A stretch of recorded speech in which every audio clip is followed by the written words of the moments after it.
கருணாநிதி அவர்கள் உயிரோடு இருந்தவரை ஸ்டாலினுக்கு தலைவர் பதவி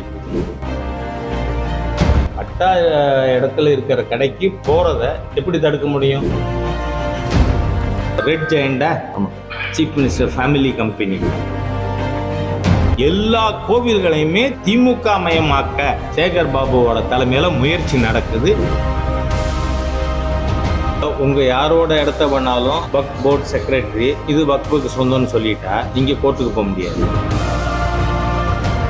நான் என்ன சொல்றேன், பாரதிய ஜனதா கட்சி அரசியல் கட்சி, பல்வேறு ஹிந்து அமைப்புகள் இருக்காங்க.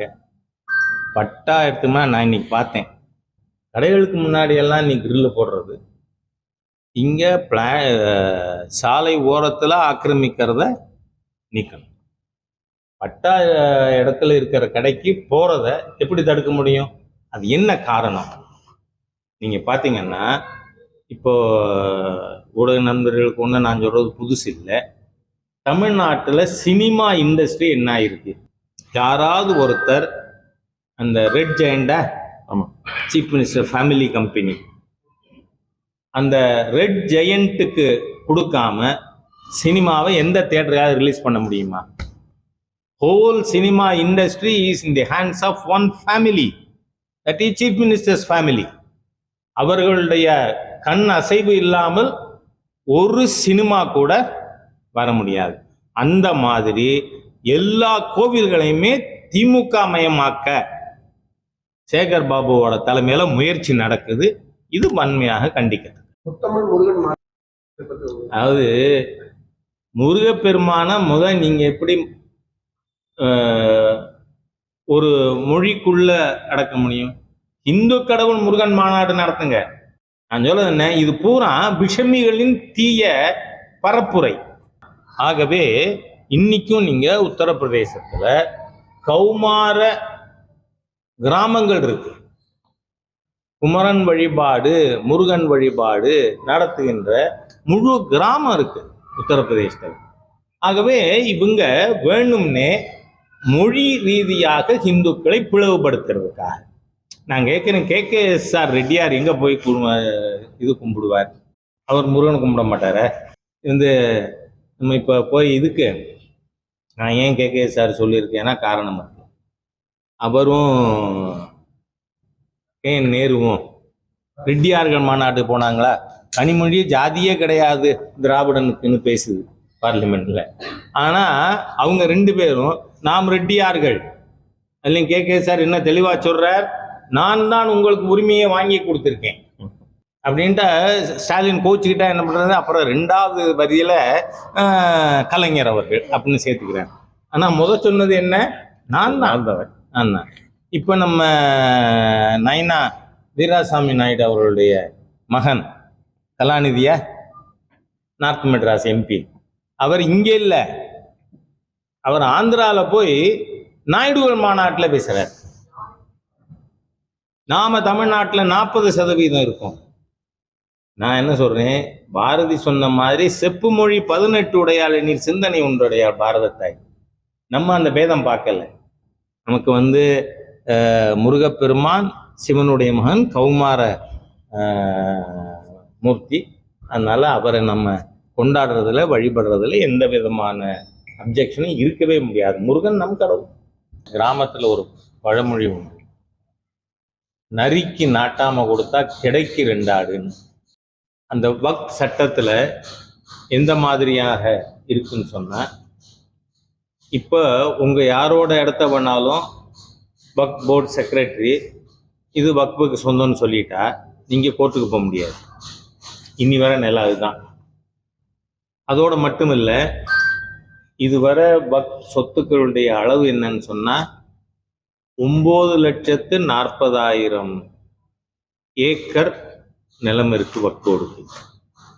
இந்தியாவிலேயே ஃபர்ஸ்ட் அதிகமான நிலப்பரப்பு இருக்கக்கூடியது இராணுவம், 2வது ரயில்வேஸ், 3வது வக்ஃப் போர்டு.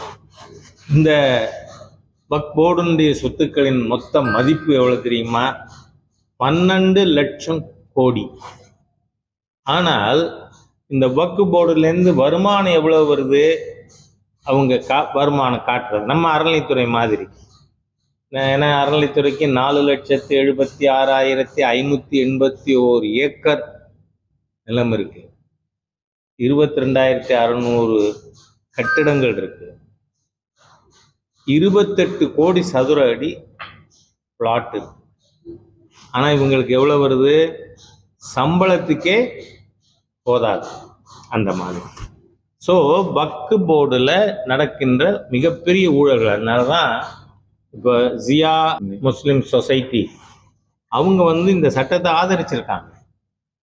காரணம் அதில் இருக்கக்கூடிய ஊழல். இதை காட்டிலும் ஆபத்தான ப்ரொவிஷன் என்னன்னு சொன்னால், வக்ஃப் செக்ரட்டரி எந்த மாநிலத்திலையா இருந்தாலும் சரி, அவங்க ஒரு சொத்தை இது வக்ஃப் போர்டுக்கு சொந்தம்னு சொல்லிட்டா அதுக்கு நாம் வக்ஃப் போர்டில் தான் ரீட்ரஸலுக்கு போகணும். அதாவது கொலை பண்ணவன்ட்டையே நியாயம் கேட்டு போகணும். அந்த மாதிரி இது சிவில் கோர்ட்டில் போக முடியாது, சுப்ரீம் கோர்ட்டுக்கு போக முடியாது அப்படின்னு அந்த சட்டத்தில் இருக்கு. அதுக்கு உதாரணம் சொல்கிறேன் எந்த மாதிரின்னு.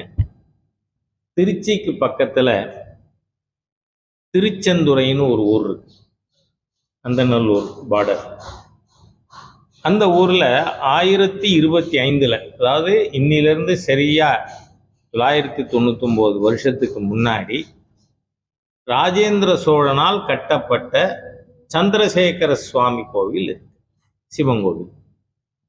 நீங்கள் பார்த்தீங்கன்னா திடீர்னு ஒரு நாள் அந்த ஊரில் இருக்கிற ஒரு விவசாயி தன்னோட மகளுக்கு கல்யாணம் பண்ணோன்னு தன்னோட இடத்த விற்கிறதுக்கு சப் ரிஜிஸ்ட்ரார் ஆஃபீஸுக்கு போகிறார். உடனே சப் ரிஜிஸ்ட்ரார் அங்கே ஒரு நோட்டீஸ் போட்டுட்டார். இந்த கிராமம் முழுவதும், திருச்செந்துறை கிராமம் முழுவதும் வக்ஃப் போர்டுக்கு சொந்தம்.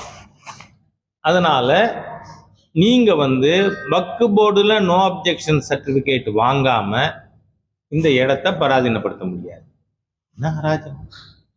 அதுல என்ன சொல்லியிருக்கு? அந்த சந்திரசேகர சுவாமி கோவில் எது ராஜேந்திர சோழனால் கட்டப்பட்டதோ அந்த கோயில் வக்ஃபுக்கு சொந்தம்னு நோட்டீஸ் போட்டிருக்காங்க. இப்ப ஸ்டாலின் பத்திரிகையாளர் கேள்வி உதயநிதி ஸ்டாலின் முதல்வர் துணை முதல்வர் கேட்டாரு. அப்ப ஆதரவு இருக்கு, ஆனா கனிவில்லைங்கிறாரு. அவரே துணை முதல்வர் ஏற்கவில்லையா சார் அப்படின்னு எடுத்துக்கலாமா? எனக்கு தெரியாது.